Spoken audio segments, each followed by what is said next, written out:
రోజులు పోరాటం చేశారు, దానికి సమాధానం లేదు. కానీ ఖచ్చితంగా ఈసారి అమరావతి ఎజెండా కాబోతోందని మీరు నమ్ముతున్నారా? ఎందుకంటే ఇప్పటికే ప్రశాంత్ కిషోర్ లాంటి వాళ్ళు చేసినటువంటి వ్యాఖ్యలు ఇప్పుడు చర్చనీయాంశమయ్యాయి. ధన్యవాదాలు విజయచంద్ర గారు, మీకు, అప్పారా గారికి, విజయ్ కుమార్ గారికి.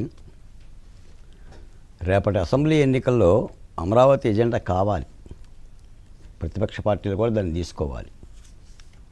ఎందుకంటే ఏనుగు లాంటి వైసీపీ పార్టీ పీనుగవ్వటానికి ప్రధానమైన భూమిక అమరావతి ఉద్యమమే. ఎవరిన్ని చెప్పినా అవునన్నా కాదన్నా రాజధాని ఉద్యమంలో జగన్మోహన్ రెడ్డి గారి మీద తొడగొట్టిన అమరావతి మహిళ పోరాటమే ఓంకారం ఆంధ్రప్రదేశ్లో. దాన్ని మనం అంగీకరించాలి. నేను అందుకనే చెప్తున్నా, అమరావతి ఉద్యమానికి అసెంబ్లీలో గుర్తింపు ఉండాలని విషయం చెప్తున్నా. ఆ ఉద్యమ జెండాకి ప్రతిపక్ష పార్టీలు గుర్తించాలని చెప్తున్నా. ఒకసారి చూడండి మీరు విజయచంద్ర గారు, ఒక న్యాయస్థానం మ్యాండమస్ పద్ధతిలో ఇచ్చిన తీర్పు 6 నెలలకు ప్రతి 6 నెలలకి చేసిన పనులను చెప్పాలి అన్న తీర్పు 2 ఏళ్ళు అయినా కూడా ఇంచ కదలకుండా అలా నిట్టనిలువుగా శవంలాగా ఉందంటే దాని బాధ్యత ఎవరు పడాలి? మేము వ్యవస్థలను అడుగుతున్నాం. ప్రతిపక్ష పార్టీలు కూడా అక్కడ చేసేది ఏం లేదు. ప్రతిపక్ష పార్టీలు అక్కడ చేసేది ఏమీ లేదు. జగన్మోహన్ రెడ్డి గారి మీద నిశ్చేష్టులై చూస్తున్నాం. పాటించాల్సిన వ్యవస్థలు పాటించటంలా, ఆ న్యాయస్థానం కూడా మళ్ళీ ప్రశ్నించటంలా. సుప్రీంకోర్టుకి వెళ్ళారు మీరు అన్నట్టుగా, స్టే ఇవ్వాలన్నారు, 10 సార్లు అడిగినా స్టే ఇవ్వలేదు. ఈ రోజున కూడా అదే ఆంధ్రప్రదేశ్లో ఉన్న గొప్పతనం ఏంటంటే ఎడారిలో అప్పులు ఇస్తారు, శ్మశానానికి అప్పులు ఇస్తారు, గ్రాఫిక్ బిల్డింగ్ కూడా అప్పిస్తారు. ఇప్పుడు సచివాలయం గ్రాఫిక్ బిల్డింగ్ అప్పులు ఇస్తున్నారు 370 కోట్లు. అది అధికారికంగా అవునో లేదో నాకు తెలియదు, కానీ ఈ రోజున సచివాలయాన్ని తాకట్టు పెట్టుకునే పరిస్థితి. కొండలో గొట్టలు అయిపోయినాయి. అవేం లేవని ఖండిస్తున్నారు బుగ్గన రాజేంద్రనాథ్ రెడ్డి గారు. ఖండిస్తాడని ఖండించి ఖండాలుగా ఖండిస్తూనే ఉంటుంటారు. అసలు అప్పుడు ఏది అప్పు పెట్టలేదని దీన్ని నమ్మాలి? ఇది మా డౌట్. కాదండి, నాకు ఇప్పటికీ ఒకటి అర్థం కాలేదు. అసలు గ్రాఫిక్స్ ఎడారి శ్మశానం అన్నారు, అసలు బిల్డింగ్లు ఎక్కడ పూర్తయినాయి అన్నారు. ఒక 10 రోజుల క్రింద కొడాలి నాని గారు కూడా ఇదే మాట అన్నారు. అసలు ఇది ఎంత అయ్యే తతంగం కాదు, పెద్ద వ్యవహారం ఇది అన్నప్పుడు అసలు అందులో స్టే చేస్తున్నారు అధికారులు, అఖిల భారత సర్వీస్ అధికారులు. 70 కోట్ల అప్పులు చెల్లిస్తున్నామని జీవో ఇచ్చారు. మరి లేని బిల్డింగ్ అప్పులేంటి, ఈ జీవోలేంటి, ఈ కొత్త తతంగాలేంటి? ఇప్పుడు ఒక గొబ్బెలు అయితే మనం సమాధానం చెబుతాం. మొత్తం వందలాది మందికి ఒక గొబ్బెల్స్ ఆంధ్రప్రదేశ్లో మంత్రుల రూపాయన ఎమ్మెల్యే రూపాయన అబద్ధాలు ఆడుతుంటే ఏం చెప్తాం?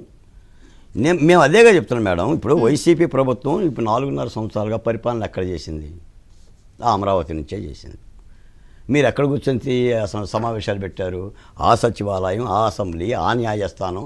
ఏ చంద్రబాబు నాయుడు గారిని మీరు తిట్టారో ఆ చంద్రబాబు నాయుడు గారు నిర్మించిన అక్కడి నుంచే ఈ 4 ఏళ్ల పరిపాలన సాగింది, గత 3 ఏళ్ల పరిపాలన సాగింది. మళ్ళీ అమరావతి లేదు అని చెప్పేసి అని అంటున్నారు.